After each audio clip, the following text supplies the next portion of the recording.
Imbauan KPK agar Lukas NMB bisa kooperatif dalam menjalani proses hukumnya sepertinya belum disambut baik. Akankah Lukas NMB menjawab tawaran KPK untuk membuktikan bahwa sumber harta kader Demokrat itu diperoleh secara wajar? Sudah bersama kami ada kuasa hukum Lukas NMB Aloysius Renwarin dan juga koordinator Maki Boyamin Saiman. Mas Boyamin, Pak Aloysius, selamat malam.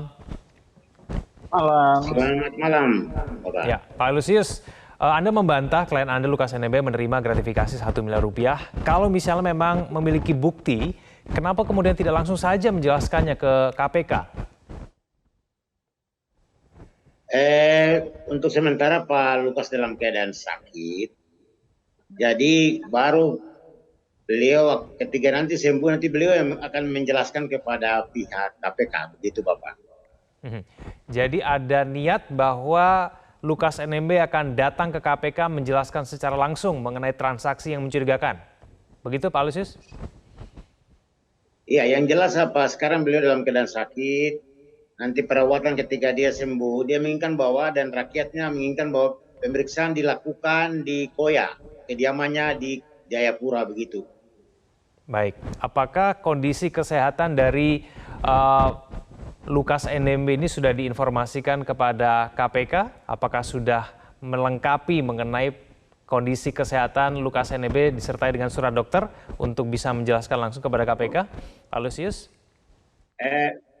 Begini Pak, pada tanggal 12 kami dari tim pengacaranya Pak Lukas NMB kami menyerahkan surat dari keterangan sakit dari Rumah Sakit Daerah Provinsi Papua kepada KPK yang bertugas di Makobrimob Jayapura pada tanggal 12 pukul 1 siang. Oke, jadi sudah disampaikan begitu ya? Ya, sudah disampaikan surat resmi tentang riwayat kesehatannya kepada KPK. Baik, Pak Aloysius, selain dugaan gratifikasi 1 miliar, PPATK ini juga menemukan sedikitnya ada 12 transaksi yang tidak wajar sejak tahun 2017. Ini mencapai ratusan miliar rupiah yang melibatkan Lukas NMB. Apakah ini juga hal-hal yang siap dijelaskan oleh klien Anda?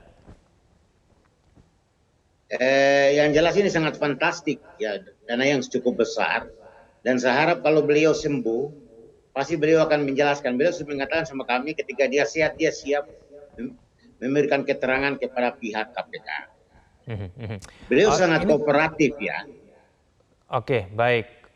Bisa dijelaskan Pak Aloysius, ini transaksi mencurigakan seperti pembelian jam tangan yang kemudian mencapai puluhan miliar rupiah, ada dana sebesar 560 miliar rupiah yang digunakan klien Anda di kasino di Singapura. Ini untuk keperluan apa dan asalnya uang ini dari mana, Pak Aloysius? Untuk keterangan lebih lengkap, kami belum bisa wawancara beliau karena beliau masih dalam keadaan sakit. Pak Lukas NMB masih dalam keadaan sakit. Ketika dia sembuh, nanti akan terungkap semua. Begitu. Tapi benar memang Lukas NMB pergi ke Singapura dan bermain judi? Itu nanti ketika dia sembuh dia akan menjelaskan secara transparan kepada pihak KPK. Baik, Pak Aloysius, bisa tidak kemudian kalau memang tidak bisa menjelaskan secara rinci, bisa tidak kemudian mengatakan bahwa asal dana yang digunakan oleh Lukas NMB ini memang berasal dari harta pribadi? Memang punya tambang emas begitu misalnya, kalau kata Wakil Ketua KPK? Memang Pak Lukas punya punya masyarakat di kampungnya di sana, ada menghasilkan tambang emas yang sangat luar biasa. Tambang yang dikelola oleh rakyatnya masyarakat di kampung di sana. Itu bisa dibuktikan, Pak Aloysius, lokasi tambangnya di mana, lalu kemudian dari apa nama PT-nya dan segala macam bisa dibuktikan? Nanti bisa diantar ke kampungnya langsung dengan helikopter ke sana dan bisa melihat langsung kalau KPK mau teliti ke sana.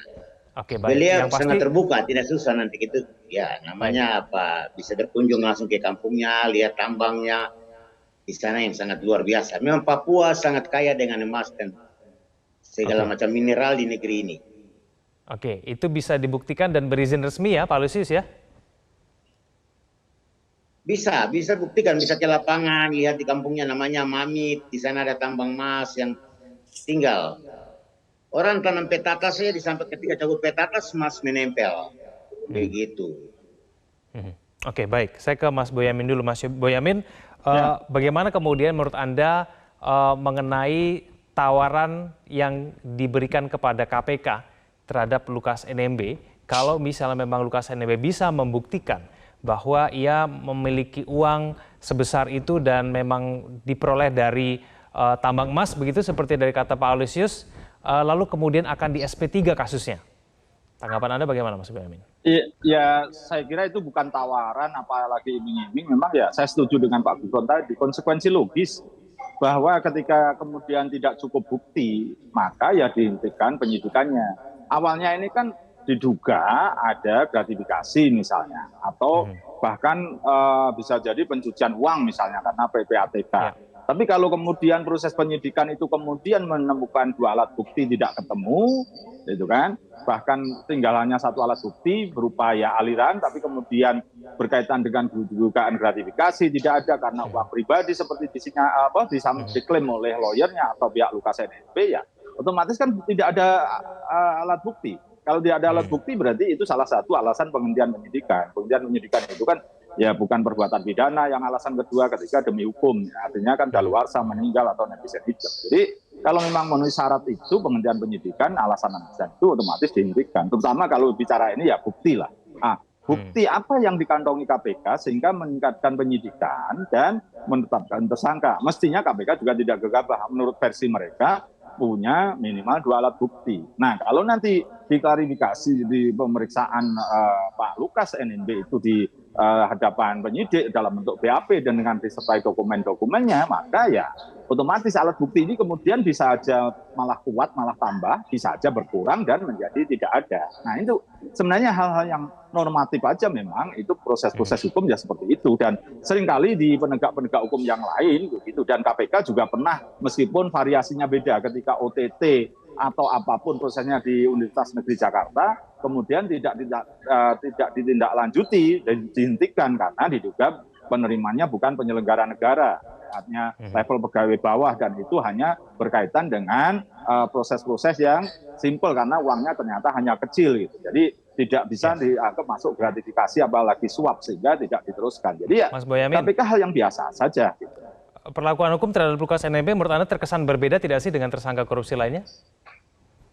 Ya, agak berbeda. Kalau ini kita pahami bahwa ya, tapi juga tunggu dulu karena ini kan belum panggilan kedua.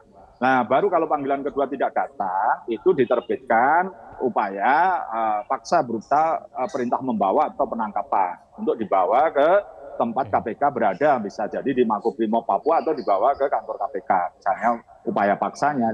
Ini kan baru panggilan pertama, kita belum bisa berkata berbeda. Jadi biasa saja, dan disclaimer, saya kan juga pernah dipanggil KPK sekali karena suratnya nggak nyampe, saya nggak ngerti, tapi besoknya langsung saya datang minta diperiksa, tapi penyidiknya tidak siap, maka kemudian dijadwalkan pulang, dipanggil lagi ke periode kedua, begitu kan, dan saya datang. Dan itu terkait dengan Bupati Banjarnegara. Bisa aja itu sangkaannya saya diduga terlibat main proyek dan dapat fee. Tapi saya bisa menjelaskan bahwa di sana saya selaku direktur yang perusahaan ayahnya dan terima gaji, saya jelaskan misalnya. Ini pun bisa aja bisa berhenti, bisa masih ada terusannya, saya tidak tahu. Tapi bahwa saya menghormati upaya hukum, karena bagaimanapun saya ini yang selalu getol KPK berjalan di rel hukum. Ketika dia memanggil saya datang. Dan itulah yang saya berharap betul semua insan Indonesia ini menghormati proses-proses itu, ketika dipanggil yang mendatangi. Itu aja. Saya terakhir ke Pak Aloysius. Pak Aloysius, situasi keamanan di Papua memanas dan kemarin pemerintah meminta Pak Lukas untuk ikut serta dalam meredam suasana ini. Apakah memang ada niatan dari Pak Lukas NMB untuk mendinginkan suasana keamanan di sana, Pak Aloysius? Papua itu sejak ratusan tahun yang lalu, Papua itu cinta damai. Begitu Pak, jadi sangat damai ini Papua. Kebetulan ayah saya sendiri seorang penginjil di Papua. Dan hidup di tengah hutan Papua, dan kami masih kecil itu kami hidup bersama orang Papua, sangat damai sekali di sana. Oke, baik. Jadi cinta Jadi kalau damai ini pihak sudah KPK sejak datang ke dulu. sana tidak akan dihalang-halangi Jadi begitu sampai ya, akan sekarang orang Papua dijamin cinta damai damai. begitu ya Pak Lusius ya? Selalu khotbah di gereja pastor pendeta mengatakan Papua tanah damai. Tanah Oke, damai ini baik. sangat luar biasa di setiap Oke. hati sanubari kita orang Papua, begitu. Baik, terima kasih Pak Lusius, terima kasih Mas Boyamin telah bergabung sama kami di Prime Time News.